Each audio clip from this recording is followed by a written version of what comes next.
Hello மக்களே, நாம இன்னைக்கு பார்க்க போகிறது வந்துட்டு ஒரு கல்யாண வீட்டு ஸ்டைலில் வந்து கார சாரமாக எப்படி ஒரு சிக்கன் பிரியாணி வந்துட்டு ரெடி பண்ணுறது அப்படிங்கிறதா இன்றைக்கி வீடியோவில் வந்து நம்ம பார்க்க போகிறோம்.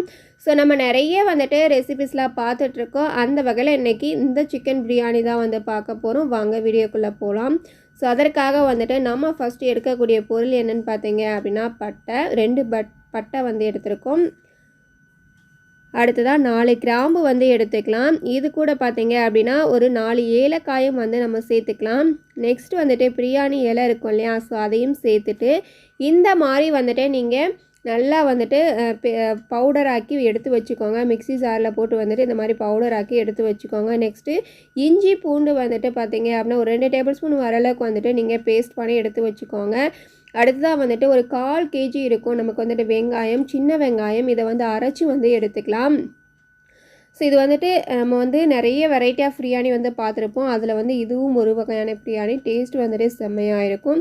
ஸோ ஒரு 4 தக்காளி பழத்தையும் வந்துட்டு அரைச்சி எடுத்துக்கிறோம். நமக்கு வந்துட்டு காயாக இருக்கிறதுனால உங்களுக்கு பழமாக இருந்துச்சு அப்படின்னா நீங்கள் அப்படியே கூட வதக்கிக்கலாம். இப்போ வந்து தேவையான அளவு எண்ணெய் சேர்த்துட்டு புதினா வந்துட்டு ஒரு கைப்பிடி அளவுக்கு போட்டு நல்லா வந்து வதக்கிக்கோங்க. 2 பெரிய வெங்காயத்தை வந்து இந்த மாதிரி கட் பண்ணி உள்ளே சேர்த்து அதையும் வந்து வதக்கிக்கலாம். உங்களுக்கு காரம் எந்த அளவுக்கு தேவையோ அந்த அளவுக்கு மிளகாய்த்தூள், காஷ்மீர் மிளகாய்த்தூள் சேர்க்கறனால வந்துட்டு கலர் வந்து நல்லா கிடைக்கும். அது இருந்துச்சு அப்படின்னா சேர்த்துக்கோங்க. இப்போ அரைச்சி வச்சுக்கக்கூடிய அந்த வெங்காயம் அரைச்சி வச்சுருக்கோம் இல்லையா, சின்ன வெங்காயம், அதையும் உள்ளே சேர்த்து இதை கூட நல்லா வந்து வதக்கிக்கலாம். அது கூட வந்துட்டு நெக்ஸ்ட்டு ஒரு கைப்பிடி அளவுக்கு நம்ம கொத்தமல்லி இலைகளையும் வந்து சேர்த்துக்கலாம். இஞ்சி பூண்டு பேஸ்ட்டு வந்துட்டு ஒரு 2 டேபிள் ஸ்பூன் அளவுக்கு சேர்த்து இதனுடைய ஸ்மெல் போகிறதுக்காக வந்துட்டு நம்ம கொஞ்சம் வந்து தண்ணி சேர்த்துட்டு மூடி போட்டு வந்து மூடி வச்சுருங்க.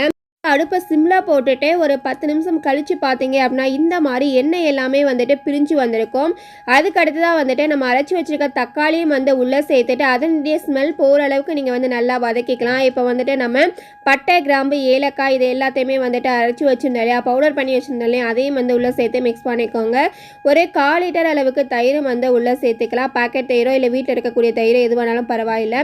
ஒரு லெமனை வந்து புளிஞ்சு வந்துட்டு உள்ளே சேர்த்துக்கோங்க. இது எல்லாமே வந்துட்டு மிக்ஸ் பண்ணி விட்டு தேவையான உப்பு சேர்த்து நல்லா கொதிச்சு வரும் இல்லையா, அந்த ஸ்டேஜில் வந்துட்டு நீங்கள் ஒவ்வொரு துண்டாக வந்துட்டு சிக்கனை வந்து உள்ளே சேர்த்துக்கோங்க. சிக்கன் வந்துட்டு நல்லா வெந்து வரணும். அப்போ தான் வந்துட்டு நமக்கு பிரியாணி வந்து நல்லாயிருக்கும்.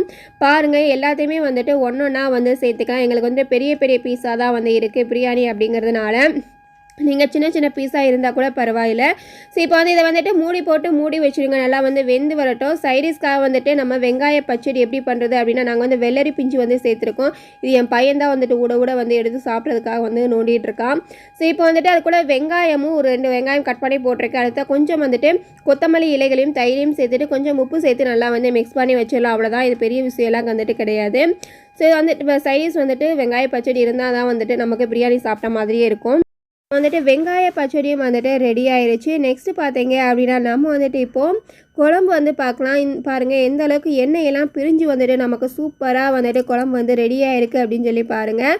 ஸோ இப்போ வந்துட்டு நம்ம பிரியாணி வந்துட்டு தம் போட்டுடலாம். ஃபஸ்ட்டு அதற்காக வந்துட்டு கீழே ஒரு கனமான தோசைக்கல் இருந்துச்சு அப்படின்னா வச்சுக்கோங்க. இல்லை அப்படின்னா நீங்கள் ஸ்ட்ரைட்டாக கூட அடுப்பை சிம்மில் போட்டு பாத்திரத்தை இந்த மாதிரி வச்சுக்கலாம்.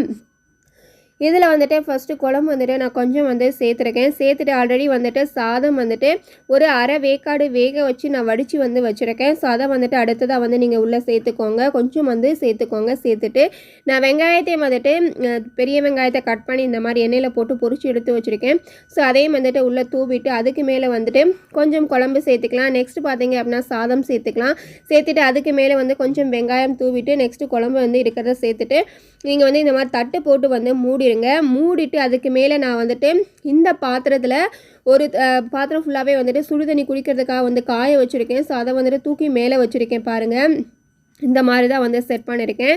ஸோ இது வந்துட்டு ஒரு 10 நிமிஷம் 1/4 மணி நேரம் நமக்கே வந்து டைம் தெரியல. அதுக்கப்புறம் ஓப்பன் பண்ணி பார்த்தீங்க அப்படின்னா சூப்பராக வந்துட்டு கமகமன்னு ஒரு காரசாரமான ஒரு கல்யாண வீட்டு ஸ்டைலில் வந்துட்டு பிரியாணி வந்து ரெடி ஆயிடுச்சு. ட்ரை பண்ணி பாருங்கள், கண்டிப்பாக சூப்பராக இருக்கும். ஸோ இது போல் வீடியோஸ்க்கு நம்மளுடைய சேனலை வந்து சப்ஸ்கிரைப் பண்ணி சப்போர்ட் பண்ணுங்கள். ட்ரை பண்ணி பார்த்துட்டு எப்படி இருக்குது அப்படிங்கிற மறக்காமல் கமெண்ட் பண்ணுங்கள். வீடியோ பிடிச்சிருந்துச்சுன்னா அப்படின்னா லைக் பண்ணுங்கள்.